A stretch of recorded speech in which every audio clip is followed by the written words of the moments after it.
नमस्कार दोस्तों, स्वागत है आप सभी का। आज केमिस्ट्री का हम सेकंड लेक्चर लेकर आए हैं, ठोस अवस्था, जिसमें कुछ परिभाषाएं हैं महत्वपूर्ण जो मैंने आपको पहले ही लिख दी है। ठीक है, जिनको अपन एक बार दोहरा लेते हैं, उसके बाद इनको डिटेल स्टडी करेंगे और एडवांस लेवल तक अपन पहुंचेंगे। ठीक है, तो स्वागत है आप सभी का एक बार फिर से अपने प्यारे से चैनल पर। सबसे पहले हम आज के टॉपिक में लेकर आए हैं इकाई कोशिका, एकक सेल या यूनिट सेल क्या होती है। ठीक है, तो हमने इससे पहले वाले लेक्चर में क्रिस्टलाइन सॉलिड और एमरफस सॉलिड यानी कि क्रिस्टलीय और अक्रिस्टलीय ठोस के बारे में डिटेल डिस्कस कर लिया है। उनमें अंतर भी हम लोगों ने डिस्कस कर लिया है। तो कोई भी जो ठोस होता है वो उसके अवयवी रचकों से मिलकर बनता है, और अवयवी रचक में क्या क्या होते हैं? अणु, परमाणु या क्या होते हैं? आयन होते हैं। ठीक है, जो आप जानते हैं। अगर आपने इससे पहले वाला वीडियो नहीं देखा है तो डिस्क्रिप्शन में मैंने इसकी लिंक दे रखी है, आप देख लीजिएगा। ठीक है, अब यहां पर डिस्कस करते हैं क्या इकाई कोशिका की परिभाषा क्या होती है। तो किसी भी क्रिस्टल में अणु, परमाणु या आयन क्रमबद्ध रूप से व्यवस्थित होकर जिस सूक्ष्मतम भाग का निर्माण करते हैं उसे एकक सेल या एकक कोशिका कहते हैं। ठीक है, किसी भी क्रिस्टल में अणु, परमाणु या आयन उसके अवयवी रचक क्रमबद्ध रूप से व्यवस्थित होकर जिस क्रिस्टल का जिस सूक्ष्मतम भाग का निर्माण करते हैं, ठीक है, वो सूक्ष्मतम भाग क्या कहलाता है? आपका एकक कोशिका कहलाता है। जैसे मैं बात करूं, कोई कारीगर जो है दीवार की चिनाई कर रहा है, दीवार बना रहा है। ठीक है, तो दीवार एक प्रकार से देखा जाए तो पूरा क्रिस्टल जालक हो गया। क्या हो गया? दीवार जो है पूरी वो क्या हो गई? क्रिस्टल जालक हो गई। और दीवार काय से मिलकर बनी हुई है? छोटे छोटे खंडों से, उसके अवयवी रचकों से मिलकर बनी हुई है। और जो छोटे छोटे खंड है उन्हें हम क्या बोलते हैं? ईंट। तो ईंट यहां पर जो है वो किसकी भूमिका निभाएगा? इकाई सेल की, एकक कोशिका की भूमिका निभाएगा। और पूरी दीवार जो बनेगी एक एक ईंटों से मिलकर, वो क्या कहलाएगी? आपकी क्रिस्टल जालक कहलाएगा। क्लियर हुआ? अब ये क्रिस्टल जालक जो होता है विमाओं के आधार पर, ठीक है, दो प्रकार का होता है। ठीक है, ये एकक कोशिका जो होती है, सॉरी, विमा के आधार पर कितनी होती है? दो प्रकार की होती है। नंबर एक, द्विविमी यूनिट सेल, यानी कि एक ही देखो द्विविमी और त्रिविमी। ठीक है, तो पहले द्विविमी डिस्कस कर लेते हैं। एक ही तल में क्रिस्टल जालक का वह सूक्ष्मतम भाग जिसकी पुनरावृत्ति से क्रिस्टल जालक का निर्माण होता है। ठीक है, ये मान लो चलो क्रिस्टल जालक की क्या हो गए? बिंदु हो गए। इन बिंदुओं को मैं आपस में मिला रहा हूं, जैसे इस बिंदु को इस बिंदु से मिलाया, इस बिंदु से मिलाया, फिर इस बिंदु को इस बिंदु से, इस बिंदु से, इस बिंदु से, और ऐसे इनको मिलाते जाते हैं। और यही चीज होती है, फिर रिपीट होती जाती है। ये खंड रिपीट हुआ अपने आप में, ये फिर खंड वापस रिपीट हुआ, फिर आगे रिपीट हुआ, इधर बढ़ाया तो इधर भी रिपीट हुआ, इधर भी रिपीट हुआ। ठीक है, रिपीट होना उसको क्या बोला जाता है? पुनरावृत्ति। मतलब एक ही चीज एक से अधिक बार आती है, उसको बोला जाता है उसकी पुनरावृत्ति। तो क्या होता है कि सूक्ष्मतम भाग जिसकी पुनरावृत्ति से क्या होता है? क्रिस्टल जालक का निर्माण होता है। और ये निर्माण कहां होता है? किसी समतल में, जैसे बोट हो गया, इस बोट के ऊपर अपन ने इस प्रकार का जो क्रिस्टल जालक बनाया। ठीक है, ये क्या हो गया? आपका द्विविमी क्रिस्टल यूनिट सेल हो गई है। इसी प्रकार से हम बात करते हैं किसकी? त्रिविमी की। त्रिविमी में क्या होती है? लंबाई, चौड़ाई और एक अक्ष और होता है, मतलब एक्स अक्ष, वाई और क्या होता है? जेड अक्ष और होता है। ठीक है, तो उसमें हम क्या करते हैं? पहले इसकी डेफिनेशन देख लेते हैं। डेफिनेशन क्या है इसकी? त्रिविमी जालक की ज्यामिति दर्शाने वाले, त्रिविमीय जालक की ज्यामिति दर्शाने वाले जालक बिंदुओं का सूक्ष्मतम भाग त्रिविमी इकाई कोशिका कहलाता है। क्या कहलाता है? त्रिविमी इकाई कोशिका कहलाता है। देखो, ये अगर अपन में एक सिर्फ एक यूनिट सेल की बात करूं, एक एकक कोशिका की बात करूं, एक इकाई कोशिका की बात करूं, एकक सेल की बात करूं, तो ये अलग से मैंने एक बना दिया है। लेकिन इन सबका समूह एक इधर हो गया, दूसरा, तीसरा, चौथा, तो ये किसका निर्माण करती है? क्रिस्टल जालक का निर्माण करती है। ठीक है, और इसको अगर अलग से निकाल लिया, जैसे मान लो पूरी ईंटें मिलाकर किसका निर्माण कर रही है? दीवार का निर्माण कर रही है। तो दीवार तो क्या हो गया आपके पास? क्रिस्टल जालक हो गया। ठीक है, अब उसमें से जो ईंट निकाली आपने, वो ईंट क्या हो गई? एकक सेल हो गई है।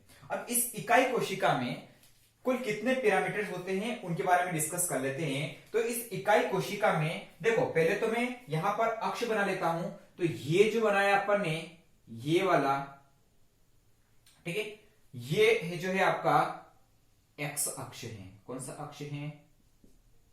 एक्स अक्ष। ये वाला जो है ये ऊपर की ओर जा रहा है, ये कौन सा अक्ष हो गया?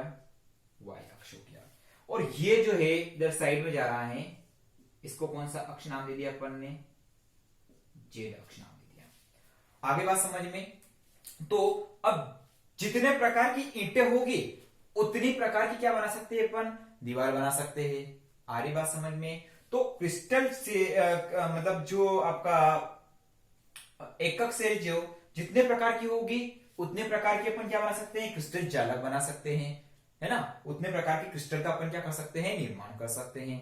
तो वो तो कोई दिक्कत वाली बात नहीं है। लेकिन अब ये जो आपका यूनिट सेल है यानी कि जो एकक कोशिका है, इसको डिफाइन करने वाले या इसको परिभाषित करने वाले पैरामीटर के बारे में हम लोग डिस्कस करेंगे कि इनको डिफाइन करने वाले कौन कौन से पैरामीटर होते हैं, ठीक है। उनके बारे में हम थोड़ा सा डिटेल डिस्कस करते हैं। तो आप एक बार वीडियो पॉज करके ये सारे नोट्स व्यवस्थित तरीके से लिख लीजिएगा। उसके जस्ट बाद हम लोग थोड़ा सा आगे की तरफ मूव करते हैं। क्लियर हुआ यहां तक, ठीक है। चलो आगे बढ़ते हैं।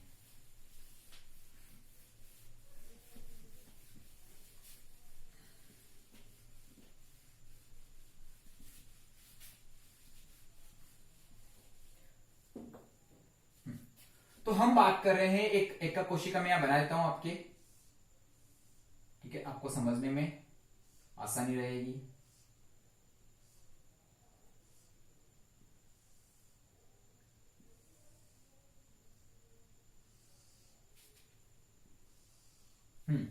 ये एकक कोशिका मैंने बनाई है यहां पर। इस एकक कोशिका में ये वाला जो है इसको मैंने नाम दे दिया कौन सा अक्ष, एक्स अक्ष। ये वाला जो है इसको मैंने नाम दे दिया कौन सा अक्ष, वाई अक्ष। और ये वाला जो है ना इसको कौन सा अक्ष नाम दे दिया मैंने, जेड अक्ष। अब देखो जो एक्स अक्ष की लंबाई है ना इसको मैंने नाम दे दिया ए, जो वाई अक्ष पर है उसको नाम दे दिया बी, और जो जेड अक्ष पर है उसको नाम दे दिया सी। तो यहां पर देखा जाए तो ए क्या है, एक्स अक्ष की लंबाई, ठीक है दोस्तों। उसके बाद जो बी है वो क्या है आपकी, वाई अक्ष की लंबाई। हां भरा करो यार। सी जो है वो क्या है, जेड अक्ष की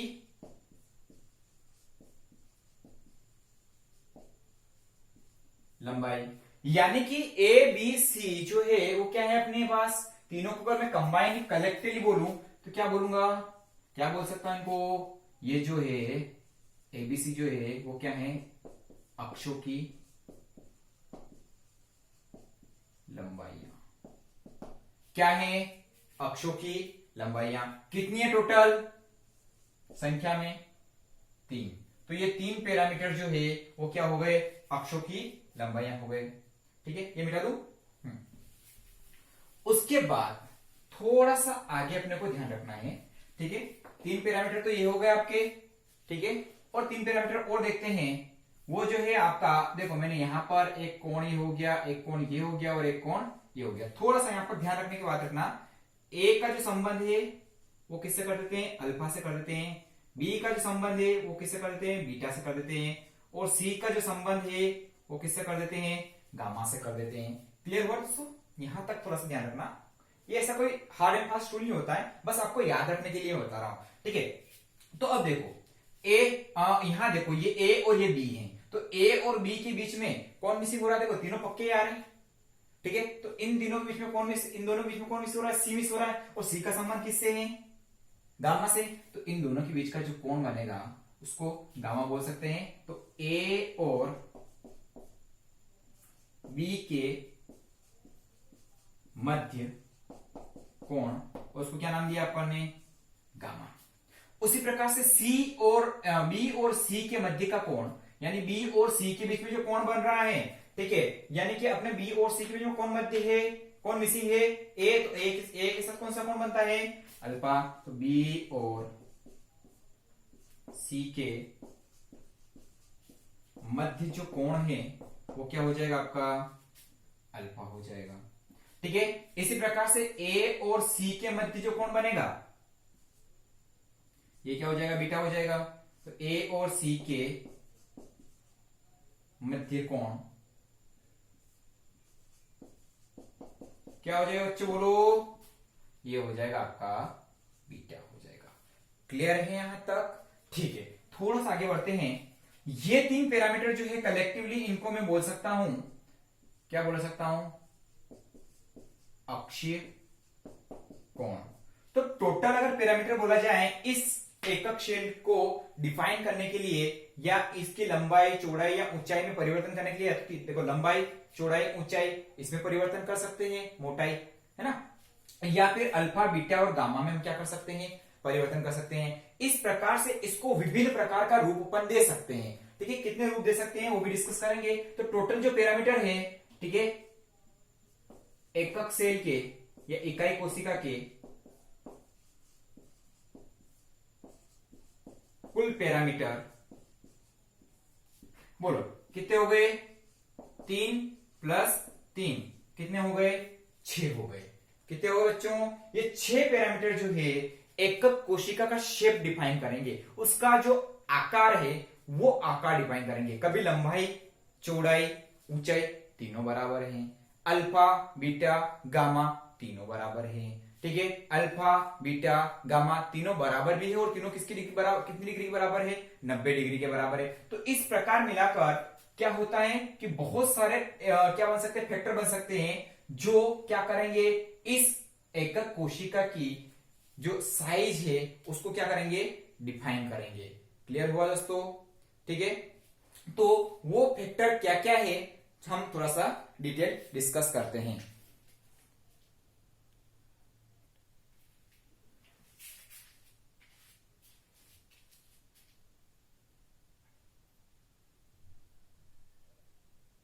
ठीक है, तो ये टेबल मैंने आपको सामने बना दी है, क्रिस्टल जालक। अब क्रिस्टल जालक में जो यूनिट सेल होती है आपकी, इस यूनिट सेल को अलग अलग प्रकार से अपन क्या कर सकते हैं,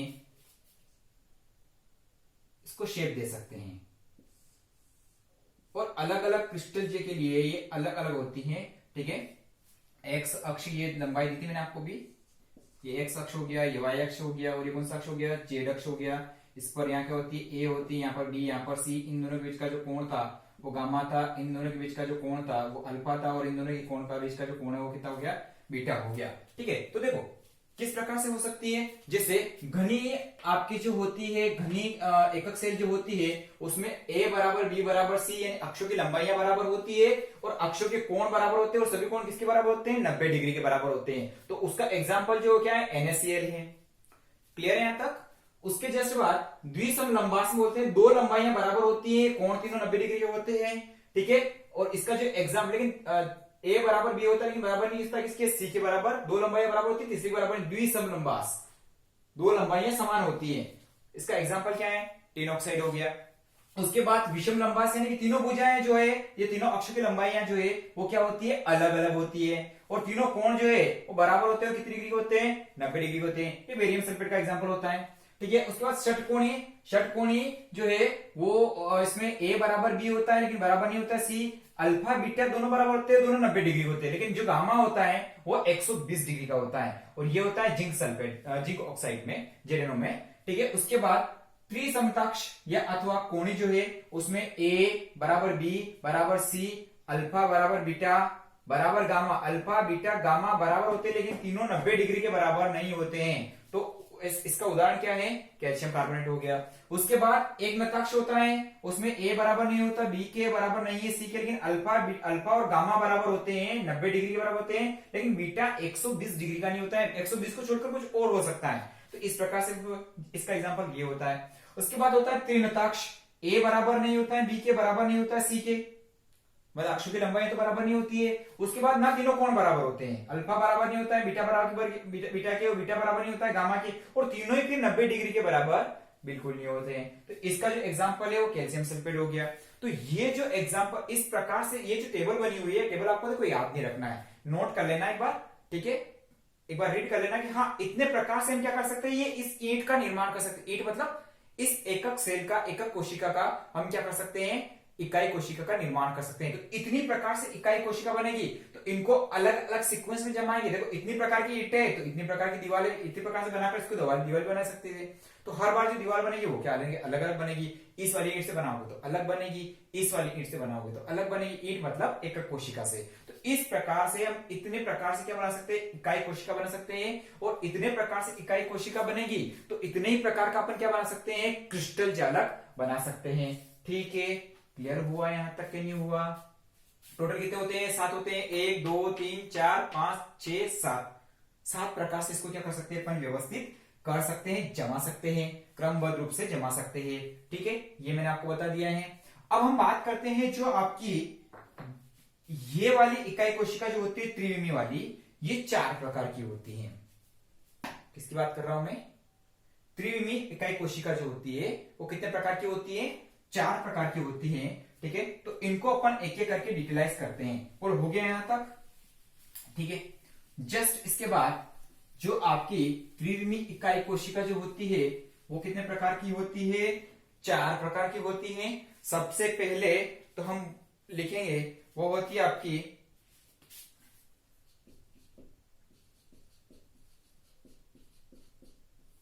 साधारण घनीय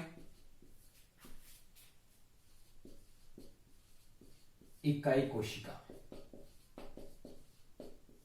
ठीक है, इसको आदि इकाई कोशिका भी बोलते हैं।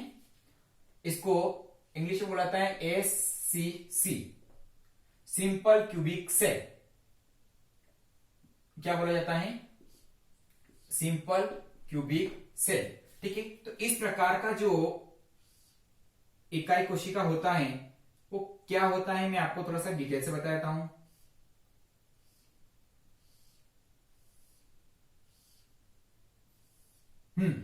इस प्रकार की इकाई कोशिका जो होती है उसमें जो आपके अवयवी रचक जो होते हैं वह इस घन के कोने पर उपस्थित होते हैं। कहां पर उपस्थित होते हैं, घन के कोने पर। और घन के टोटल कोर कितनी होती है, कितने कोने होते हैं, यहां पर कितने शीर्ष होते हैं, 8 शीर्ष होते हैं। तो इन 8 कोनों पर उपस्थित होते हैं ना, यानी कि ऐसी इकाई कोशिका या फिर इस प्रकार से लिख सकते हैं अपन, ऐसा लिख सकते हैं, आप लिख लीजिए। ठीक है, जब किसी क्रिस्टल जालक में अणु परमाणु या आयन, जब किसी क्रिस्टल जालक में अणु परमाणु या आयन घन के कोने पर उपस्थित होते हैं, घन के कोने पर उपस्थित होते हैं, तो इसे साधारण घनीय कोशिका कहते हैं। ब्रैकेट में SCC लिख लेना, सिंपल क्यूबिक सेल, साधारण घनीय कोशिका इसको क्या करते हैं, कहते हैं। ठीक है, तो क्या लिखा हमने कि जब किसी इकाई कोशिका में या जब किसी क्रिस्टल में जो अवयवी रचक होते हैं अणु परमाणु या आयन, वो कहां होते हैं, घन के कोने पर उपस्थित होते हैं, तो उसे क्या बोला जाता है, साधारण घनीय कोशिका बोला जाता है। आद्य घनीय कोशिका भी बोला जाता है इसको। ठीक है, और लिख सकते हैं इस प्रकार, इसमें तो लिख लेना गया, इस प्रकार के क्रिस्टल जालक में कुल 8 बिंदु होते हैं जो घन के कोर पर उपस्थित होते हैं। इस प्रकार के क्रिस्टल जालक में कुल 8 बिंदु होते हैं जो घन के कोर पर उपस्थित होते हैं। देख लीजिए यहां पर कुल कितने बिंदु है, 1 2 3 4 5 6 7 8। ठीक है, अब यहां पर एक काम करते हैं, देखो अगर मैं थोड़ा सा इसको और डिटेलाइज कर दूं, जैसे किस प्रकार से कि इस घन के कोर को मैं थोड़ा सा बड़ा कर दूं, तो एक ये हो गया, 2 3 4 5 6 7 और 8 हो गया। इसी प्रकार से अभी मैंने यहां पर एक पूरा जालक बना रखा था, उसमें ये बीच वाला मान लेते हैं, तो ऐसा इधर भी होगा, एक इधर होगा, एक इधर होगा, एक पीछे की साइड में होगा और एक आगे की साइड में भी होगा, क्योंकि त्रिविमा में है ना। तो त्रिविमा में है तो क्या होगा, आगे पीछे भी क्या होगा, इसके घन होंगे। तो मुझे बताओ कि इस वाले क्रिस्टल में जो है, इस वाली एक क्रिस्टल में जो है, ये एकक कोशिका जो है, इसमें इसका गोले का कितना भाग है, ये भाग, केवल ये वाला भाग। ये वाला भाग पीछे से आ रहा है, ये वाला ऊपर वाले से आ रहा है, ये वाला साइड वाले से आ रहा है, ये वाला इस वाले साइड से आ रहा है, एक भाग आगे वाले से आ रहा है, एक भाग पीछे वाले से आ रहा है। यानी कि इस पर जो है इसका कौन सा भाग उपस्थित है, केवल 1/8वां हिस्सा उपस्थित है। बाकी जो इसके चारों तरफ के जो भाग है उसमें से आ रहा है। तो प्रति इकाई कोशिका पर, प्रति इकाई कोशिका पर कणों की संख्या देखते हैं। तो प्रति इकाई कोशिका पर कणों की संख्या देखते हैं। तो कुल कितने कोने होते हैं, 8 कोनों पर कण। और एक कोने पर कितना कण होता है, पूरा का पूरा एक कोने पर नहीं है ये। अगर इसको बड़ा रूप दिया जाए तो पता चल रहा है ना। एक गेंद है तो उसको काट के यहां से फिट कर दिया थोड़ा सा अंदर की साइड, तो वो 1/8वां भाग है ना। तो कितना हो जाएगा, 1/8 हो जाएगा। तो कुल मिलाकर यहां पर 8 से 8 अगर कैंसिल कर दे, इसको थोड़ा सा बाहर लिखता हूं मैं ब्रैकेट से, तो 8 से 8 कैंसिल करेंगे तो कितना बचेगा, यहां पर 1 बचेगा। यानी कि जो आपकी साधारण घनीय इकाई कोशिका होती है उसमें प्रति इकाई कोशिका पर कणों की संख्या कितनी होती है, 1 कण होता है। एक कण आधा, 1/8 भाग इस पर, 1/8 भाग इस पर, 1/8 मिलाकर सब मिला के क्या बन जाएंगे, पूरा 1 कण बन जाएंगे। आ रही बात समझ में, क्लियर है यहां तक, ठीक है। थोड़ा इमेजिनेशन करना है, 3D की आकृतियां हैं इसलिए थोड़ी सी आपको दिक्कत आ सकती है। मान लो कि एक ये इकाई कोशिका है, ठीक है। इस इकाई कोशिका के मतलब ये घन के आकार की तो नहीं, घनाभ के आकार का है। अगर मान लो स्कूल में आप देखते हो चौका डिब्बा, ठीक है, चौका डिब्बा बिल्कुल घन के आकार का होता है। तो एक लड्डू यहां पड़ा है, एक यहां पड़ा है, एक यहां पड़ा है, एक यहां पड़ा है, एक यहां पड़ा है और एक यहां पड़ा है, एक यहां पड़ा है और एक यहां पड़ा है, ठीक है। 8 कोने हो गए, 1 2 3 4 5 6 7 और 8। तो 8 ही कोनों पे पड़े हैं। मान लो कि अगर पारदर्शी आप देख रहे हो तो इस वाले इसके अंदर अगर पूरा गोल गोल ओपन करें तो इसके अंदर इसका कौन सा भाग है, केवल 1/8वां भाग ही है, बाकी भाग तो बाहर रहेगा, है ना। एक इकाई कोशिका और इधर लगेगी, एक इधर लगेगी, एक इधर लगेगी, ठीक है, एक इसके आगे की तरफ लगेगी। तो कुल मिलाकर पूरा जो गोला है वो कब बनेगा, जब आगे पीछे का भाग भी कंप्लीट होगा। तो इसका भाग कितना है, सिर्फ 1/8वां भाग है, ठीक है। तो पहला जो हम लोगों ने पढ़ा वो क्या पढ़ा अपन ने, साधारण घनी इकाई कोशिका। साधारण घनी इकाई कोशिका के बाद इसका जो सेकेंड नंबर है वो पढ़ते हैं अपन अंतः केंद्री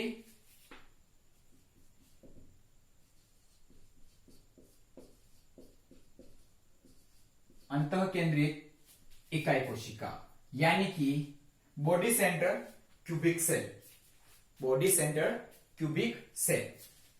इसमें क्या होता है कि ये जो आपका एकक कोशिका है, इस एकक कोशिका में जो कण है वे कण घन के कोरों पर तो उपस्थित हैं, ठीक है। जैसे मान लो कि ये एकक कोशिका है ना, क्या है, ये एकक कोशिका है। यानी जब किसी क्रिस्टल जालक में अणु, परमाणु या आयन घन के कोरों के साथ साथ, घन के कोरों के साथ साथ इसके अंदर भी उपस्थित हो, तो कोरों पर तो कितना हो गया, अभी थोड़ी पहले देखा अपन ने, 1/8वां भाग हो गया। और एक पूरा जो कण है वो कहां है, इसके अंदर, यानी कि इस वाले भाग में अंदर की साइड में हो गया, ठीक है। तो अगर मतलब जब किसी क्रिस्टल जालक में अणु, परमाणु या आयन घन के कोरों के साथ साथ, घन के कोरों के साथ साथ घन के केंद्र पर भी उपस्थित हो, घन के कोरों के साथ साथ कहां पर उपस्थित हो, घन के कोणों के साथ साथ कहां पर हो, घन के केंद्र पर भी उपस्थित हो, तो उस प्रकार के जो क्रिस्टल, उस प्रकार की जो एकक कोशिका होती है उसको कौन सी कोशिका बोला जाता है, अंतः केंद्रित एकक कोशिका बोला जाता है, अंतः केंद्रित एकक कोशिका बोला जाता है। अब इसमें अपन प्रति इकाई कोशिका में कणों की संख्या निकालें, तो 8 तो कोने पर, और एक केंद्र पर, तो यहां कितना हो जाएगा, 1+1 कितना हो जाएगा, सॉरी 2 हो जाएगा। आ रही बात समझ में। अब देखते हैं कि इसमें कुल बिंदुओं की संख्या कितनी होती है। ठीक है, तो इसमें कुल कितने बिंदु होते हैं, तो आप देख सकते हो 8 बिंदु तो ये और एक अंदर, टोटल कितने हो गए, 9 हो गए, है ना। तो इसमें कुल बिंदुओं की संख्या कितनी होती है, 9 होती है। चलो उसके बाद नेक्स्ट टाइप पढ़ते हैं इसका, वो जो है फलक केंद्रित एकक कोशिका, दूसरा टाइप हो गया। तीसरा टाइप पढ़ते हैं फलक केंद्रित एकक कोशिका, face central cubic cell, FCC. ठीक है, तो इसमें क्या होता है, तो इसमें मैं बता दूं आप लोगों को क्या होता है। ठीक है, जब किसी क्रिस्टल जालक में अणु, परमाणु या आयन, जब किसी क्रिस्टल जालक में, परिभाषा आप लोग लिखते जाना, मैं बोलता जा रहा हूं, जब किसी क्रिस्टल जालक में अणु, परमाणु या आयन घन के कोनों के साथ साथ, घन के कोने के साथ साथ उसकी फलकों के केंद्र पर भी उपस्थित हो, उसकी फलकों के केंद्र पर भी उपस्थित हो, तो इस प्रकार की एकक कोशिका को फलक केंद्रित इकाई कोशिका कहते हैं। इस प्रकार की इकाई कोशिका को फलक केंद्रित इकाई कोशिका कहते हैं। देखो कहां पर उपस्थित है, 1 2 3 4 5 6 7 8 के कोने पर तो है। उसके अलावा एक यहां पर, एक इसके पीछे, 2, एक नीचे की साइड में, एक ऊपर की साइड में, 3 4, एक इधर और एक इधर, यानी कि कुल मिलाकर कितनी फलकें हो रही है इसमें, 6 फलकें हो रही है। ठीक है, एक आगे, एक पीछे, एक साइड, एक दाएं, एक बाएं, और एक ऊपर, एक और नीचे। तो जब ये कण कहां कहां पर उपस्थित हो, घन के कोने के साथ साथ फलक पर, फलकों के केंद्र पर, तो एक इधर हो गया, एक इधर हो गया, एक इधर, एक इधर, एक ये आगे वाली फलक इस पर, और एक ये पीछे वाली फलक इस पर। ठीक है, तो अब यहां पर प्रति इकाई कोशिका पर अपन क्या करते हैं, कणों की संख्या निकालते हैं। प्रति इकाई कोशिका पर कणों की संख्या निकालते हैं, तो 8 कोनों पर, और एक कोने पर कितना होता है, 1/8 भाग होता है, तो 8 से 8 कैंसिल हो गया, तो यहां कितना बचा, 1 बचा। उसके बाद फल की कितनी होती है, 6, तो 6 फलकों पर कण गुणा एक फलक पर कितना होता है। और एक बात का ध्यान रखना थोड़ा सा यहां पर, जैसे ये आपका क्यूबिक सेल है, ये क्यूबिक सेल है, तो इसमें देखो अगर इस पर एक गेंद रखते हो आप गोल गोल, ठीक है, बिल्कुल इसके केंद्र पर रखते हो, बिल्कुल बीच में, ठीक है, तो ये जो गेंद है आधी आगे की साइड में रहेगी, आधी पीछे की साइड में रहेगी, यानी कि फेस पर जो है इसका, इसके सेंटर फलक पर जो है आधा भाग आगे की तरफ जाएगा, आधा भाग पीछे की तरफ जाएगा। 3D में बात कर रहे हैं अपन, थोड़ा इमेजिनेशन करना पड़ेगा। ठीक है, तो आधा भाग आगे की तरफ से और आधा भाग पीछे की तरफ। तो यहां देखते हैं कि ये जो अगर फलक है तो आधा इधर अंदर की साइड रह जाएगा, आधा इधर जाएगा, वो तो दूसरे वाले क्यूबिक सेल में आ जाएगा। ठीक है, तो इधर की साइड कितना है, आधा आधा, एक आधा आधा, एक और एक, 2 हो गया, एक आधा इसका और एक आधा इसका। ठीक है, तो कुल मिला कितने हो गए, 3, यानी कि कितना हो जाएगा, 1/2 भाग हो जाएगा इसके ऊपर, 2 से काटेंगे तो 2 तिया 6 हो जाएगा, तो कितना आएगा यहाँ पर, 3 आ जाएगा, 3 और एक कितना होता है, 4 होता है। तो प्रति इकाई कोशिका पर कणों की संख्या कितनी हो जाएगी, 4। मतलब इस इकाई कोशिका पर कितने कण होते हैं, 4 कण होते हैं। चलो देख लेते हैं इस इकाई कोशिका में बिंदु कितने होते हैं। तो देखो 8 तो इसके कोने हो गए, उसके अलावा आप देखेंगे तो 1 2 3 4 5 6 जो हो गए, क्या हो गए इसके, ये नए बिंदु हो गए। तो 8 और 6 कितने होते हैं, 14 होते हैं। तो इसमें टोटल बिंदु जो रहेंगे वो कितने रहेंगे, 14 रहेंगे। कुल बिंदुओं की संख्या इसमें कितनी होगी, 14 होगी। बोलो क्लियर हुआ यहां तक कि नहीं हुआ। नेक्स्ट की तरफ मूव करते हैं। अगला जो है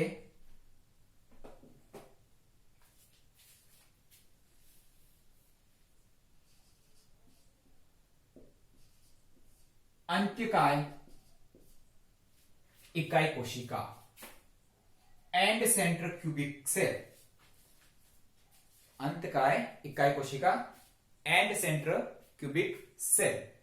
अब जब इसकी परिभाषा लिख लो, जब किसी क्रिस्टल जालक में अणु, परमाणु या आयन घन की कोरों के साथ साथ घन के कोने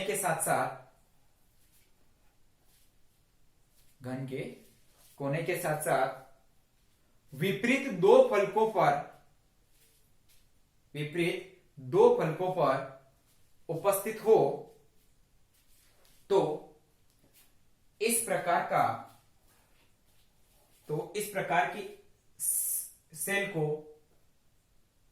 की इकाई कोशिका को अंतिकाय इकाई कोशिका कहते हैं। इस प्रकार की इकाई कोशिका को अंतिकाय इकाई कोशिका कहते हैं। देखो इधर ध्यान देना, आप ये मान लो एक यूनिट सेल है, ठीक है। इस यूनिट सेल को आप एक हाथ से पकड़ना है, दोनों हाथ से नहीं पकड़ना। तो एक हाथ से पकड़ने के लिए या तो आप इसको ऐसे पकड़ सकते हो, ऐसे पकड़ोगे तो आपने कहां से पकड़ा, एक तो ऊपर से और एक नीचे से। या ऐसे नहीं पकड़ना है, बाजू से पकड़ना है तो आप ऐसे पकड़ सकते हो, एक इधर से और एक इधर से। या ऊपर से नीचे से नहीं पकड़ रहे हो, बाजू से पकड़ रहे हो तो आप आगे पीछे से पकड़ सकते हो, ये आगे पीछे से है। यानी कि कुल मिलाकर किधर से पकड़ा आपने, इधर से और इधर से। तो जहां से भी एक साइड से पकड़ोगे तो उसकी दूसरी साइड उसकी क्या हो जाएगी, विपरीत हो जाएगी। मान लो मैंने इसको ऐसे पकड़ा या ऊपर से पकड़ा, चलो ऐसे, तो एक इधर से, तो एक इसकी क्या हो जाएगा, विपरीत ऐसा हो जाएगा। तो यहां पर जो कण उपस्थित है, चाहे वह अणु हो, परमाणु हो या आयन हो, ठीक है, वो कहां पर उपस्थित है, कहां उपस्थित है, घन के कोने के साथ साथ कहां पर उपस्थित है, विपरीत दो फलकों पर उपस्थित हो तो उस एकक कोशिका को कौन सी एकक कोशिका बोलते हैं, अंतकाय इकाई कोशिका बोलते हैं, एंड सेंट्रल क्यूबिक सेल बोलते हैं उसको। और इसमें कुल बिंदु कितने होंगे, 1 2 3 4 5 6 7 8 और 9 10। तो उसमें कुल बिंदुओं की संख्या कितनी होगी, 10 होगी। चलो आते हैं और कैलकुलेट करते हैं अपन। प्रति इकाई कोशिका पर कणों की संख्या अपन देखते हैं। तो प्रति इकाई कोशिका पर कणों की संख्या के लिए हम एक काम करते हैं, यहां पर 8 कोने हैं, एक कोने पर 1/8 भाग है। यहां पर कितनी फलकी आ रही है, अब देखो टोटल फलकी नहीं आ रही है, यहां पर सिर्फ 2 फलकी आ रही है। तो 2 फलकों पर है और एक फलक पर कितना होता है, आधा होता है। आधा भैया नीचे की तरफ, आधा ऊपर की तरफ, है ना। तो कितना हो जाएगा यहाँ पर, 1 2 1 से कट, 2 से 2 कट जाएगा, कितना बचेगा, 1 बचेगा। तो 1 + 1 कितना हो जाएगा, 2 हो जाएगा। यानी प्रति इकाई कोशिका में कणों की संख्या जो होती है इसमें, वो कितनी होती है, 2 होती है। आप सिस्टेमेटिक नोट्स बनाते जाना। मैंने कुछ चीजें बोली है वो आपको क्या करना है, नोट करना है। क्लियर हुआ यहां तक कि नहीं हो पाया। इसके बाद हम जो अगला टॉपिक डिस्कस करेंगे, ठीक है, वह करेंगे अपन उप सहसंयोजन संख्या, कोऑर्डिनेशन नंबर और संकुचन क्षमता, पैकिंग इफिशिएंसी, जो हम लेकर आएंगे नेक्स्ट लेक्चर में। और नेक्स्ट लेक्चर बहुत इंपॉर्टेंट बन जाएगा बेटा, लेकिन उससे पहले आपको ये वाला टॉपिक क्लियर करना होगा। अगर ये चीजें आपने, देखो 3D में थोड़ा इमेजिनेशन करना पड़ेगा, किस प्रकार से मैंने चौक का डब्बा लेकर आपको कंप्लीट करवाई टॉपिक, लेकिन फिर भी हो सकता है कि आप लोग उसको इतना इमेजिन नहीं कर पाए। तो आप घर में कोई भी चीज ले लेना जो क्यूब के आकार की हो, ठीक है, उसमें कितनी फलकी होती है, कहाँ केंद्र होता है, ये आपको थोड़ा सा डिस्कस करना पड़ेगा। और इसी के साथ अगर आपको चैनल पर आप नए हो तो आप चैनल को प्लीज सब्सक्राइब करें, लाइक करें, शेयर करें, अपने दोस्तों तक भी इसको पहुंचाएं अगर वीडियो आपको अच्छी लगी हो तो। और साइड वाला जो बेल आइकन है वो जरूर दबाएं, ताकि मैं भविष्य में कोई वीडियो अपलोड करूं तो उसका नोटिफिकेशन आप तक पहुंच पाए। तब तक के लिए थैंक यू। घर पर रहें, व्यवस्थित रहें।